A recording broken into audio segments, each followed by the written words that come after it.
Hi, it's me Suraj D plans. നമ്മുടെ പുതിയൊരു വീഡിയോയ്ക്ക് എല്ലാവർക്കും സ്വാഗതം. നമ്മളിപ്പോൾ നിൽക്കുന്നത് കബനി സഫാരി സെൻറ്ററിലാണ്. കങ്കനക്കോട്ടെ അല്ലെങ്കിൽ ദമ്മനക്കട്ട എന്നൊക്കെ ഈ സഫാരി സെൻറ്റർ അറിയപ്പെടുന്നുണ്ട്. നമ്മൾ മുൻപ് ഒരു വീഡിയോ കബനിയെ പറ്റി ചെയ്തിട്ടുണ്ടായിരുന്നു. എന്നാലും ഓരോ പ്രാവശ്യം പോകുമ്പോൾ ഓരോ കാഴ്ചകളാണ് നമുക്ക് കബനി സമ്മാനിക്കുന്നത്. നഗർഹോളെ ഫോറസ്റ്റിൻ്റെ ഒരു എൻട്രി മാത്രമാണ് നമ്മൾ വന്ന കബനി അഥവാ കങ്കനക്കോട്ടെ സഫാരി സെൻറ്റർ. ഇതേപോലെ 2 എൻട്രി കൂടെ ഈ ഒരു നഗർഹോളെ ഫോറസ്റ്റിനുണ്ട്. നമ്മൾ ബുക്ക് ചെയ്തത് പുതിയ ബസ്സാണ്. റേറ്റിലും ആ വ്യത്യാസമുണ്ട്, കാഴ്ചയിലും ആ വ്യത്യാസമുണ്ട്. നമ്മുടെ ബസ്സിൻ്റെ സമയം 3 മണിയാണ്. 3 മണി കഴിഞ്ഞപ്പോൾ തന്നെ ബസ് എടുത്തു. ചെക്ക് പോസ്റ്റൊക്കെ കടന്ന് ബസ് നേരെ മുൻപോട്ടേക്ക് പോയി.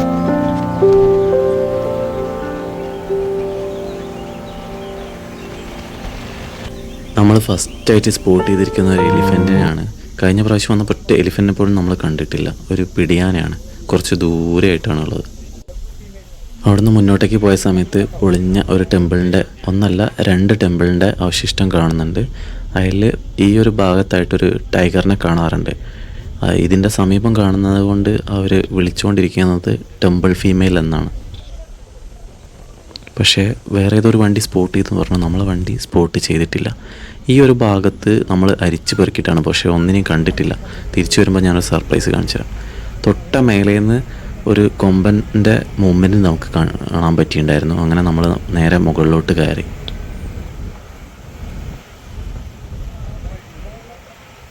നമ്മൾ വരുന്ന വണ്ടിയുടെ ശബ്ദം അവന് മനസ്സിലായി. അവൻ റൈറ്റ് സൈഡിലേക്ക് കയറി. പിന്നെ കുറച്ച് സമയം കഴിഞ്ഞപ്പോൾ ഞങ്ങൾക്ക് പാരലായിട്ട് നടക്കാനൊക്കെ തുടങ്ങി. ആൾക്ക് ലെഫ്റ്റ് സൈഡിലേക്കാണ് പോകേണ്ടത്. നമ്മൾ വരുന്നത് കണ്ടതുകൊണ്ട് നേരെ തിരിച്ച് കയറിപ്പോയതാണ്.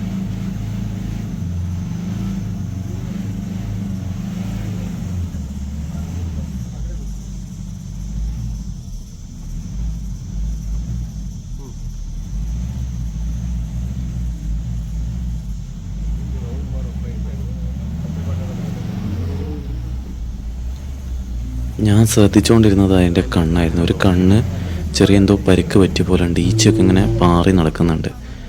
ഇനി വല്ല കൊമ്പനുമായിട്ടുള്ള അറ്റാക്കിൽ പറ്റിയതാണോ എന്നൊന്നും അറിയില്ല. തിരിഞ്ഞ് നടക്കുന്ന സമയത്ത് ആ മരത്തിൽ പോയി ഇടിക്കുന്നുണ്ട്. അത് കഴിഞ്ഞിട്ട് പിന്നെ പുറകോട്ടേക്ക് ഇങ്ങനെ നടന്നു പോവുമായിരുന്നു ചെയ്തത്. നമ്മൾ പോയി എന്നറിഞ്ഞ ശേഷം ലെഫ്റ്റ് സൈഡിലേക്ക് പുറകെ കൂടെ കയറിപ്പോയി.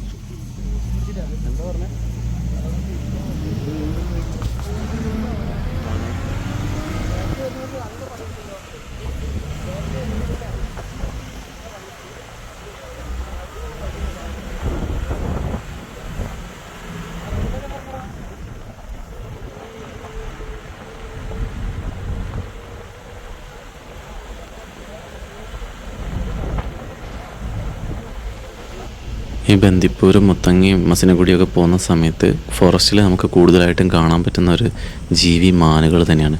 സ്പോട്ടഡ് ഡിയർ എന്നറിയപ്പെടുന്ന മാനുകളാണ്, പുള്ളിമാനുകളാണ് ഇതൊക്കെ.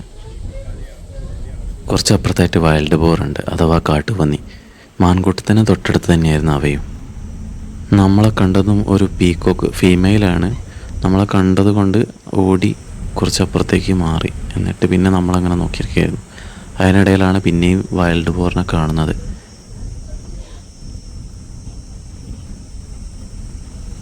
മ്ലാവ് അഥവാ സാമ്പാർ ഡിയർ മെയിലാണ്.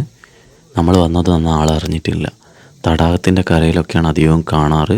രാവിലെയും രാത്രിയും വൈകുന്നേരമൊക്കെയാണ് സജീവമാവുന്നത്. ഞാനിവിടെ ശ്രദ്ധിച്ചൊരു കാര്യം, ഒരുപാട് ജലാശയങ്ങൾ ഫോറസ്റ്റ് ഡിപ്പാർട്ട്മെൻറ്റ് ഇതിനുള്ളിൽ നിർമ്മിച്ചിട്ടുണ്ട്. മാനുകളും മ്ലാവുകളും ഒക്കെ വെള്ളത്തിനായിട്ട് ആശ്രയിക്കുന്നത് ഈ ഒരു ജലാശയങ്ങളെ തന്നെയാണ്. അതുകൊണ്ട് ഇവയെ ഭക്ഷണമാക്കുന്ന ടൈഗറും ലെപ്പേർഡും ഭക്ഷണത്തിനായിട്ട് ഇവയെ സുലഭമായിട്ട് കിട്ടുന്നതും പിന്നെ ജലലഭ്യത ഉള്ളതിനാലും ഈ ഒരു തടാകങ്ങളെയൊക്കെ ചുറ്റിപ്പറ്റി തന്നെയാണ് അവയും ജീവിക്കുന്നത്. സഞ്ചാരികൾക്ക് അവയെ സ്പോട്ട് ചെയ്യാനുള്ള ഒരു സാഹചര്യം അവിടെ സൃഷ്ടിക്കപ്പെടുകയാണ്.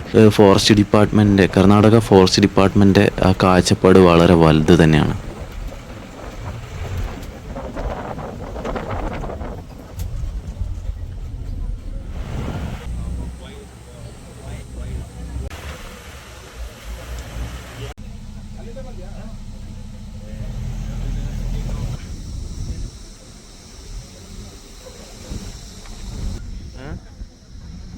എൻ്റെ മുഖത്തിൽ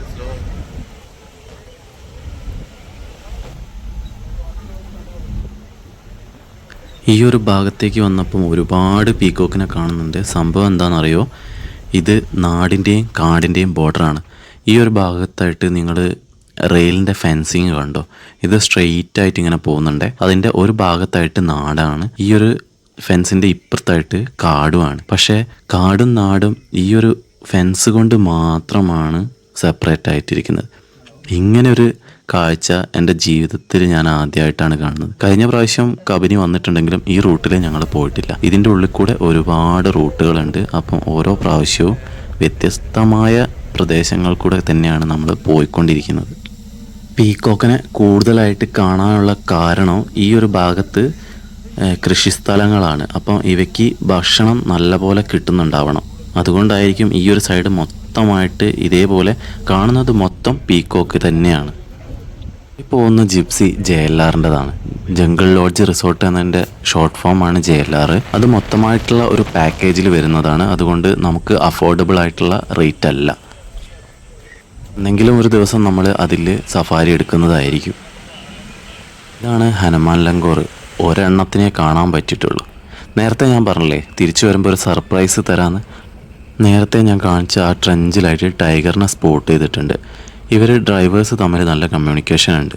അതുകൊണ്ട് ഒന്നിനെ സ്പോട്ട് ചെയ്ത് കഴിഞ്ഞാൽ ആരാണോ കാണുന്നത് അവർ എല്ലാ ഡ്രൈവേഴ്സിനെയും ഗ്രൂപ്പിൽ വിവരം അറിയിക്കും.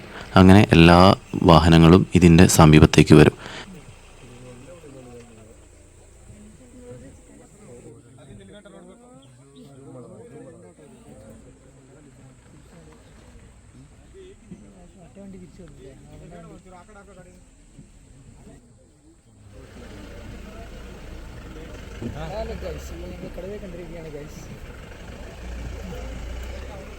കുറച്ച് സമയം നമ്മളവിടെ ചിലവഴിച്ചു. പക്ഷേ ആള് പുറത്തേക്ക് വരാനുള്ള ഉദ്ദേശമൊന്നുമില്ല. ഭക്ഷണം എന്തോ കഴിച്ചിട്ടുള്ള കിടപ്പാണ്. അതുകൊണ്ട് തന്നെ ഈ അടുത്തൊന്നും പുറത്തേക്ക് വരും എന്ന് തോന്നുന്നില്ല. കുറച്ച് സമയം അവിടെ ചിലവഴിച്ച ശേഷം നമ്മുടെ ബസ് നേരെ വാഷ്റൂമുള്ള ഭാഗത്തേക്ക് പോയി. അതും ഫോറസ്റ്റിൻ്റെ ഉള്ളിൽ തന്നെയാണ്. ആ ഒരു സമയത്ത് ബസ് നിർത്തിയപ്പം കുറേ പേര്, ഞാനടക്കം കുറേ പേര് ഫോട്ടോസൊക്കെ എടുക്കുന്ന തിരക്കിലായിരുന്നു. അത് കഴിഞ്ഞ് തിരിച്ചു വരുമ്പം വേറൊരു ജലാശയം കണ്ടു. അതിന് സമീപം കുറേ സ്പോട്ടഡ് DS ഉണ്ട്. നമ്മുടെ കണ്ണുകളൊക്കെ ജലാശയത്തിന് ചുറ്റും പോകുന്നുണ്ടായിരുന്നു. വല്ല മൃഗങ്ങളെയും കാണാനുള്ള സാധ്യത കൂടുതലാണ്. 3 മണി മുതൽ 6 മണി വരെയുള്ള സഫാരിയാണ് നമ്മൾ ബുക്ക് ചെയ്തത്. നേരം ഇരുട്ട് വീണ് തുടങ്ങിയിരിക്കുന്നു. നമുക്ക് പുറത്തേക്ക് പോകാനുള്ള സമയമായി. പോകുന്ന വഴിയിൽ ടൈഗറിനെ ഒന്നുകൂടെ കണ്ടു. അത് തിരിഞ്ഞു കടന്നിട്ടുണ്ട്. കുറച്ചു നേരം അവിടെ നിന്ന ശേഷം നമ്മൾ വീണ്ടും മുന്നോട്ടേക്ക് പോയി. പോകുന്ന വഴിയിൽ ഒരു ബേഡ് മണ്ണിൽ കുളിക്കുന്നത്. കറക്റ്റ് എനിക്ക് എന്താണെന്ന് മനസ്സിലായില്ല. നീലപ്പൊന്മാനാണ് എന്നാണ് എൻ്റെ ഒരു ധാരണ. ഇന്നത്തെ സഫാരി ഇവിടെ കഴിയാണ്. നാളെ ഒരു സഫാരി കൂടി എടുത്തിട്ടുണ്ട്. അത് കഴിഞ്ഞിട്ട് നമ്മൾ മടങ്ങും. ഇന്നിനി നമ്മൾ വന്ന വഴി കേരളത്തിലേക്ക് പോകാൻ സാധ്യമല്ല. രാത്രി യാത്രാവിലേക്കുള്ള റോഡാണ്. 6 മണി ആകുമ്പോൾ ബാവലി ചെക്ക് പോസ്റ്റ് അടയ്ക്കും. സഫാരി സെൻറ്ററിൽ നിന്നും 15 കിലോമീറ്റർ മാറി ഹാൻഡ് പോസ്റ്റ് എന്ന സ്ഥലത്താണ് റൂം അവൈലബിൾ ആയിട്ടുള്ളത്. നമ്മളവിടെ ബുക്ക് ചെയ്തതാണ്. കബനി ലോഡ്ജിൽ റൂമിന് 1000 രൂപയാണ്. അത്യാവശ്യം കുഴപ്പമില്ലാത്ത റൂം എന്നേ പറയാൻ പറ്റുള്ളൂ. അതിന് തൊട്ടടുത്ത് റോയലിനുള്ളത് ഞങ്ങൾ തിരിച്ചു വരുന്ന വഴിയാണ് കാണുന്നത്. ഏകദേശം ഒരു 6 മാസമായിട്ടേ ഉള്ളൂ അത് ഓപ്പൺ ആയിട്ട്. അവിടെ 1400, 2600, 3400 എന്നീ റേറ്റുകളിൽ റൂം അവൈലബിൾ ആണ്. പോകുന്നതിനിടയിൽ ഞങ്ങൾ അവിടെ ഒന്ന് ജസ്റ്റ് കയറി നോക്കിയായിരുന്നു. ഇതിന് സമീപം കൂൾലാൻഡ് എന്ന ഹോട്ടലുണ്ട്. അവിടെ നിന്നാണ് ഉച്ചഭക്ഷണവും രാത്രി ഭക്ഷണവും രാവിലത്തെ ബ്രേക്ക്ഫാസ്റ്റും ഞങ്ങൾ കഴിച്ചത്.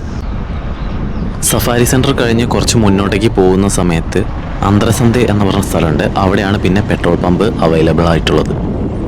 പിന്നെ ഒന്നുള്ളത് ഹാൻഡ് പോസ്റ്റിലാണ്. സഫാരി കഴിഞ്ഞ് നമ്മൾ നേരെ റൂമിലേക്കാണ് പോയത്. പിറ്റേ ദിവസം രാവിലെ 5:30 ആയപ്പോൾ തന്നെ സഫാരി സെൻറ്ററിൽ തിരിച്ചെത്തി.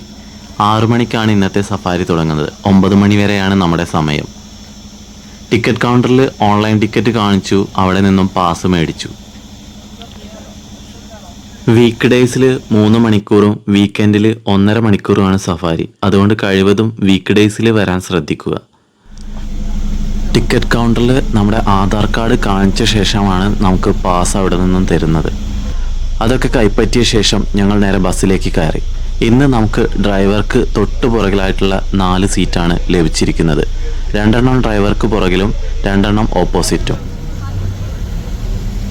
ഇന്നലെ നമ്മൾ പോയ ബസ്സിലല്ല ഇന്ന് പോകുന്നത്. ബസ് വേറെയാണ്, ഡ്രൈവറും വേറെയാണ്. ചെക്ക് പോസ്റ്റ് തുറന്നു. നമ്മുടെ ബസ് മുന്നിലേക്ക് കയറിയ ഉടനെ ആദ്യത്തെ കാഴ്ച പീക്കോക്കാണ്. അത് കഴിഞ്ഞ് നമ്മുടെ ബസ് മുന്നോട്ടേക്ക് പോയി. ഒന്നിനെയും കാണുന്നില്ല. നമ്മുടെ അടുത്ത കാഴ്ച ഇന്ത്യൻ വൈൽഡ് ഗവർ ആയിരുന്നു. നമ്മളെ കണ്ടതും അത് ദൂരോട്ടേക്ക് ഓടി മറഞ്ഞു.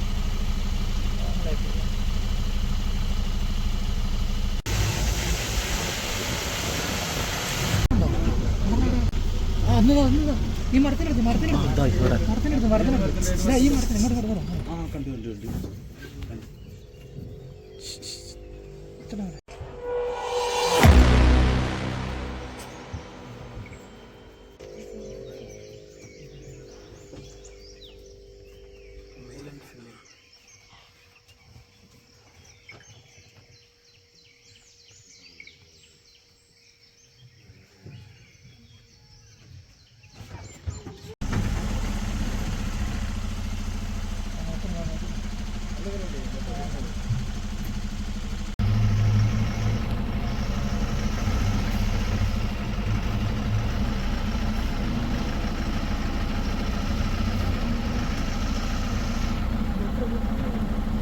കാട്ടിൽ കയറിയിട്ട് ആദ്യമായിട്ടാണ് ലെപ്പേഡിൻ്റെ സൈറ്റിംഗ് കിട്ടുന്നത്. ഒരുപാട് തവണ പോയിട്ടുണ്ടെങ്കിൽ ഇത് എൻ്റെ ആദ്യത്തെ സൈറ്റിംഗ് ആണ്. ഒന്നല്ല, രണ്ടെണ്ണമുണ്ട്. മേറ്റിംഗ് പേയേഴ്സാണ്. ഇതിനെ കാണിച്ചു തന്നത് ഞങ്ങളെ ഡ്രൈവറാണ്. ഉണങ്ങിയ ഇലകൾക്കിടയിൽ അദ്ദേഹം എങ്ങനെ കണ്ടുപിടിച്ചു എന്നുള്ളത് അത്ഭുതമാണ്. ഞങ്ങളോട് അവിടെ രണ്ടെണ്ണം ഉണ്ട് എന്ന് പറഞ്ഞ സമയത്തും ഒരുപാട് സമയം ഞങ്ങളും നോക്കി, പക്ഷെ അതിനെ കണ്ടില്ല. അത് എഴുന്നേറ്റ് നടക്കാൻ തുടങ്ങിയ സമയത്താണ് ഞങ്ങൾ കാണുന്നത്. സെക്കൻഡായിട്ട് റോഡ് ക്രോസ് ചെയ്ത് ഓടുന്ന ഇതാണ് ഫീമെയിൽ ലെപ്പേഡ്.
ജയൻറ്റ് സ്ക്വിറൽ അഥവാ മലയണ്ണാൻ. നമ്മളെ കണ്ടതും ആള് നമ്മളെ തന്നെ നോക്കി നിൽക്കുകയാണ്. തൊട്ടിപ്പുറത്തായിട്ട് ഹനുമാൻ ലങ്കോറുമുണ്ട്. താഴെയായിട്ട് ഇന്ത്യൻ വൈൽഡ് ബോറും. എല്ലാം ഒറ്റ ഫ്രെയിമിൽ തന്നെ. അടുത്തതായിട്ട് നമ്മുടെ ഫ്രെയിമിലേക്ക് വന്നത് ജംഗിൾ ഫൗളാണ് അഥവാ കാട്ടുകോഴി.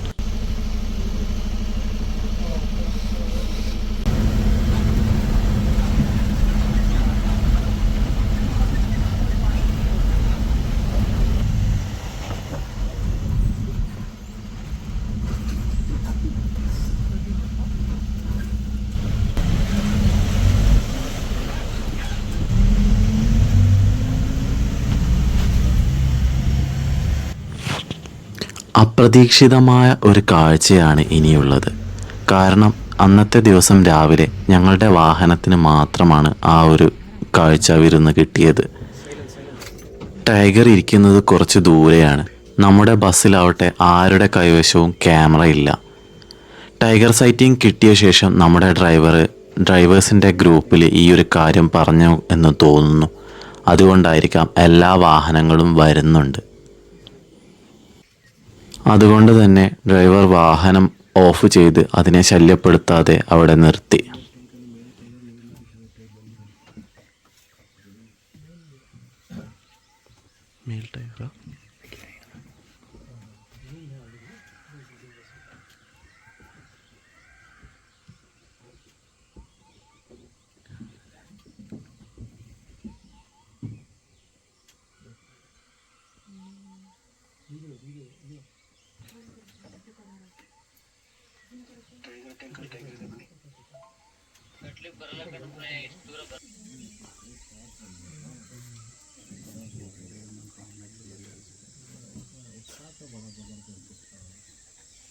ഇന്നത്തെ ക്യാമറ ടീം ഉണ്ട്, അവർക്ക് സെറ്റ് ചെയ്യണല്ലേ.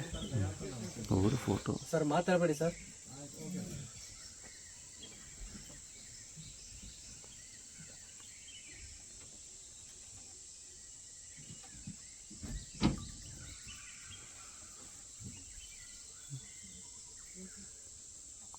മതിയോ? പോരെ? ഇങ്ങോട്ട് തിരിയാണെങ്കിൽ സെറ്റ് ചെയ്യണം. ഇൻട്രസ്റ്റ് കൂടെ തിരിഞ്ഞു ഒന്നും കൂടെ ഇതിൽ തന്നെ ഫോട്ടോ എടുക്കാൻ പറ്റില്ലേ? പക്ഷേ അതൊക്കെ പിടിച്ചേ.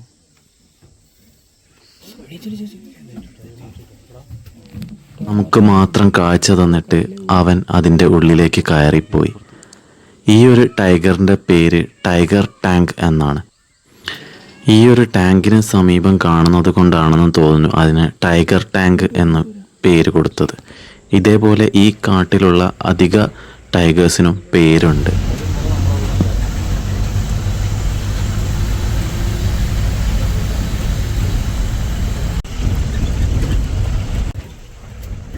നമ്മളത് പോയ ശേഷം കുറച്ച് മുൻപോട്ടേക്ക് പോയി ഒന്നുകൂടെ കറങ്ങിയിട്ട് തിരിച്ചു വന്നു. ആ ഒരു ഇൻഫോർമേഷൻ കിട്ടിയത് കൊണ്ട് ഇവിടെ കുറേ വാഹനങ്ങൾ വന്ന് വെയിറ്റിംഗ് ആണ്. പക്ഷെ അവർക്കൊന്നും സൈറ്റിങ് കിട്ടിയില്ല.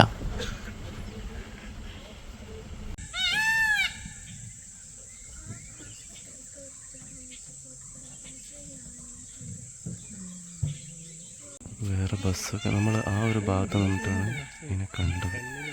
പക്ഷെ അവിടെ നിന്ന് അത് നടന്ന് ഈ ഒരു ഭാഗത്തേക്ക് പോയി.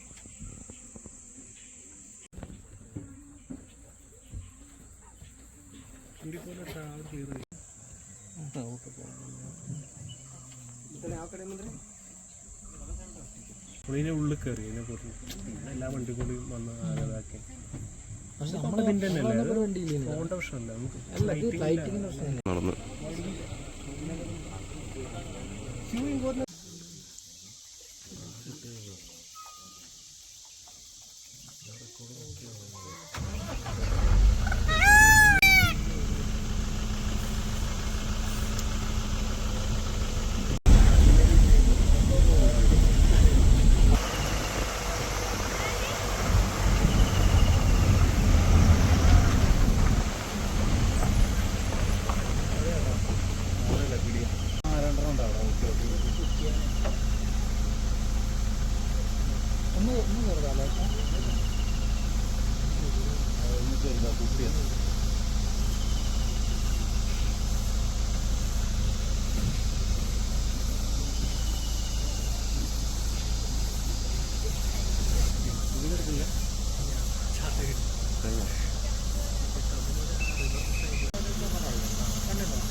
റൂമെടുത്ത് പക്ഷേ മറ്റേ പിന്നെ ഉള്ളത് കുറച്ചും കൂടി അടുത്ത് കിട്ടുകയാണെങ്കിൽ അടിപൊളി ഒരു കമ്പുണ്ട്. അപ്പുറത്തുണ്ട്, ആ ഏരിയൻ്റെ മറവിലുണ്ട്. അപ്പുറം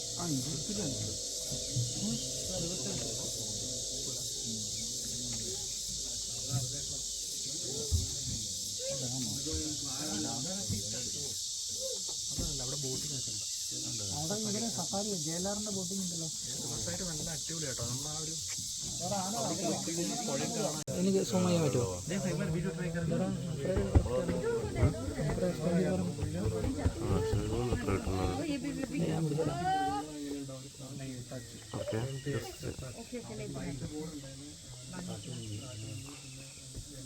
അതിൽ കറക്റ്റ് കിട്ടിയത് 5x ഉണ്ട്.